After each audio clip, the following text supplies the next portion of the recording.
Hi, I'm John Persinos, Editorial Director of Investing Daily. Welcome to my latest video presentation. With me today is Austin Graff. Austin is Portfolio Manager for TrueMark Investments, a provider of exchange-traded funds targeted for various investment needs.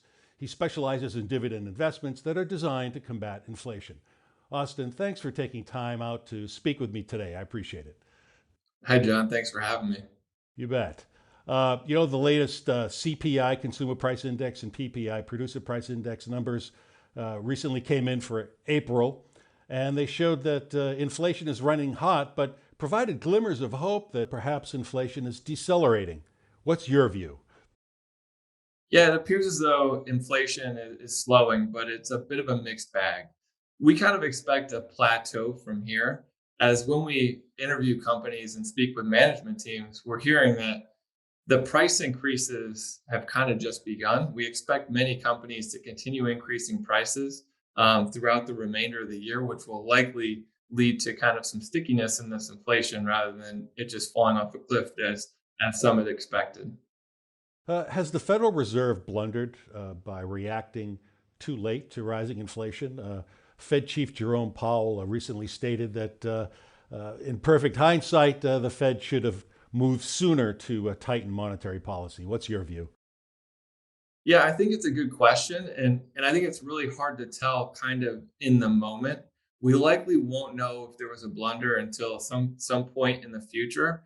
It does appear at this point that they may have caused a blunder just by waiting so long to affect this kind of dual mandate of um, kind of higher inflation and low unemployment. The unemployment numbers are better than expected, and inflation is starting to run much hotter than we've seen over the last decade or so. So it's kind of a balancing act, and it does appear they've made a mistake, but it will be a while before we know for sure. Okay.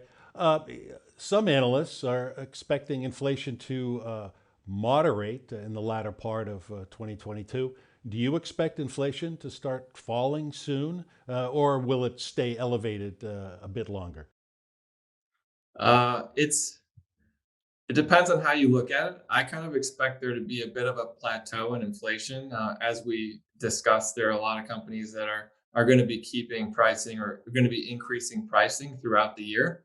And with that increase in pricing, I would expect inflation not to just kind of drop off a cliff. We also have additional issues that are coming up that are leading to inflation, like the supply concerns in China, as well as the invasion in Ukraine that's causing um, natural resource and commodity prices to remain elevated. I don't see a solution to any of those problems anytime soon. So I think we're in for a bit of a longer haul on inflation, and it's not just going to disappear kind of late 2022. Right, that makes sense. Uh, will the Fed's aggressive hawkishness tip the economy into recession sometime this year or in 2023? We're starting to hear more and more recession talk on Wall Street. Or are you more optimistic about the economy?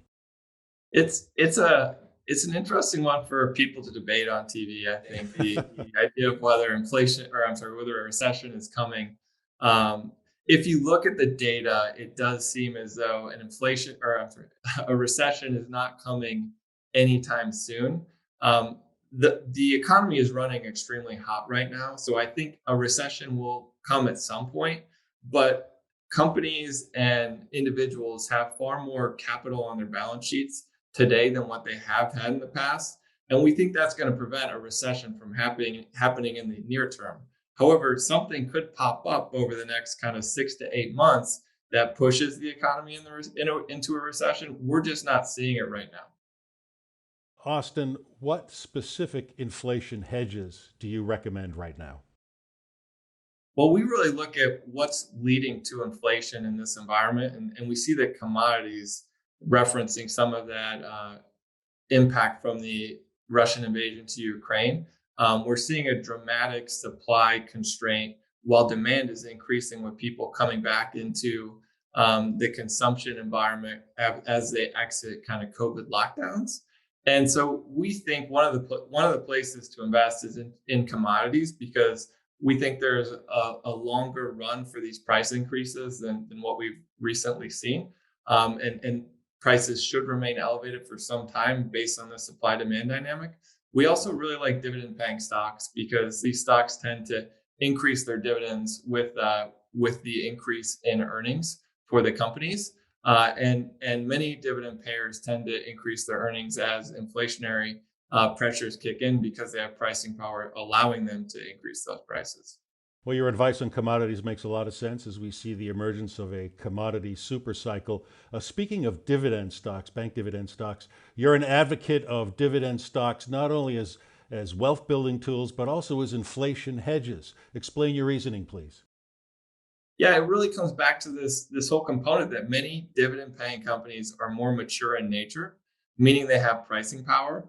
And we're seeing it in this environment where they're able to increase their pricing along with their cost increases. That leads to higher margins and earnings. Ultimately, that allows them to pay higher dividends, and often they grow their dividends at least as much as inflation, sometimes in excess of inflation, which is a unique characteristic in this environment. As a portfolio manager, what are the key criteria you look for in a dividend stock?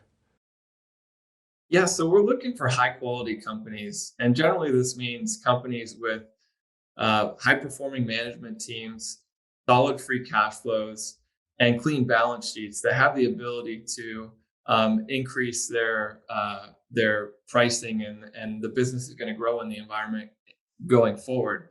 And so once we find those high quality companies, we're looking for these companies that obviously pay dividends, and we compare the dividend payment to the free cash flow the company generates. We try to identify companies that have plenty of excess free cash flow, and are expected to generate additional free cash flow in the environment ahead so that they can fulfill those dividend obligations. And then finally, we look at valuation because we don't want to be overpaying for these companies in the current environment. Austin, that was very informative and timely. I really appreciate your time. Thank you so much. Thanks, John. Austin Graff just discussed the role that dividend stocks play in hedging against inflation. But you need to pick the right dividend stocks with dividends that are not only high, but sustainable. For our list of rock solid dividend stocks that will generate steady income for years to come, click the URL at the bottom of the article that accompanies this video on the Investing Daily website. Well, that's it for now. Thanks for watching, and here's to your investing success.